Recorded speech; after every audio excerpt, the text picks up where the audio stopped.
Hi hello నమస్తే welcome to smart పొదరిల్లు. కొబ్బరిని పైనున్న స్కిన్ రిమూవ్ చేసుకుని ఇలా శుభ్రంగా కడుక్కోండి. తర్వాత మిక్సీ జార్లోకి ట్రాన్స్ఫర్ చేసుకోండి. ట్రాన్స్ఫర్ చేసుకుని బాగా స్మూత్ పేస్ట్ లాగా చేసుకుని తర్వాత స్క్వీజ్ చేసుకోవాలి ఒక క్లాత్తో.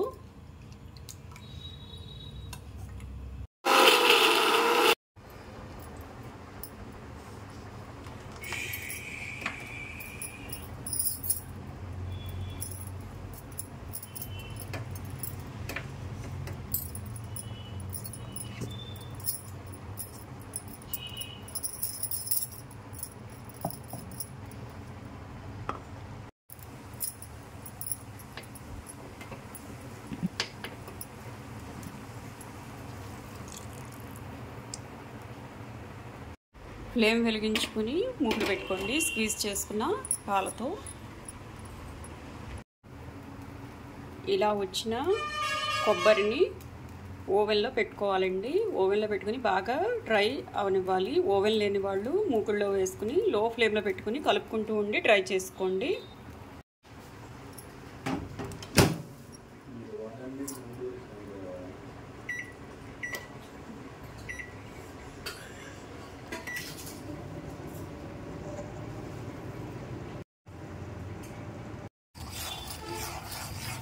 కొబ్బరి పాలని ఇలా కలుపుకుంటూ ఉండండి.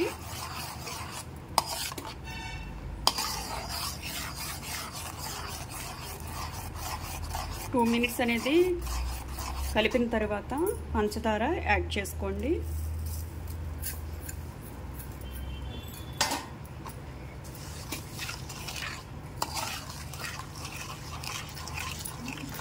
తర్వాత కలుపుతూనే ఉండాలండి. హై ఫ్లేమ్లో పెట్టేసుకుని కలుపుకుంటూ ఉండొచ్చు.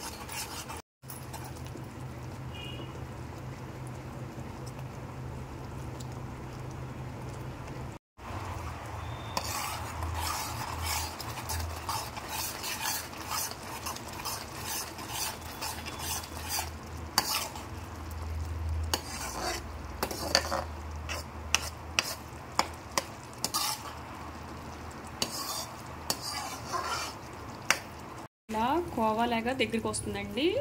ఆ టైంలో ఇలాచీ పౌడర్, కొంచెం పరిమాణంలో నెయ్యి వేసుకోండి.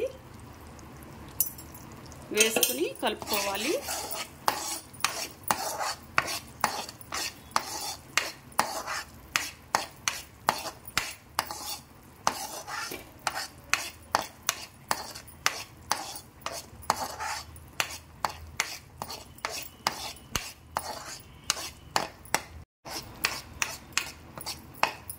ఇది కొబ్బరి కోవా అండి, కొబ్బరి పాలతో కోవా అన్నమాట. తర్వాత ఇలా దగ్గర పడిన తర్వాత ఫ్లేమ్ ఆఫ్ చేసేసుకోవాలండి. ఓవెన్లో పెట్టుకున్నాం కదండి కొబ్బరిని, దాన్ని జల్లించి వేసుకోవాలి. తర్వాత కలుపుకోవాలి. ఫ్లేమ్ ఆఫ్ చేసుకున్న తర్వాత ఈ ప్రాసెస్ చేసుకోండి. గీ అప్లై చేసుకున్న ప్లేట్లోకి ట్రాన్స్ఫర్ చేసుకోండి. ఇలా స్ప్రెడ్ చేసుకోండి. తర్వాత బాగా కూల్ అవనివ్వండి. సెకన్ల మీద గట్టిపడిపోతుందండి. తర్వాత ఇలా ఘాటు పెట్టుకోండి.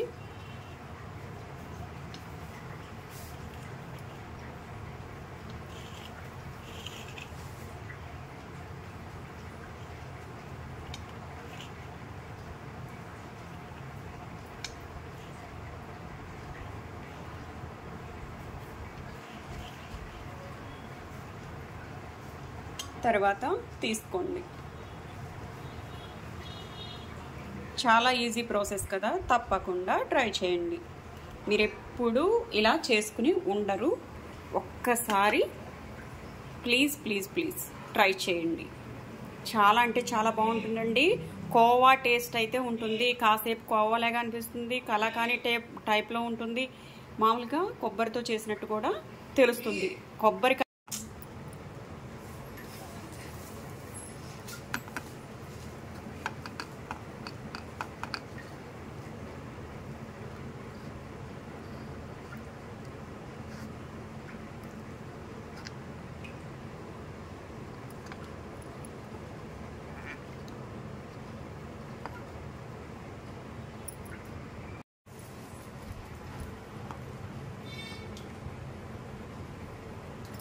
ఓకే అండి, బాయ్.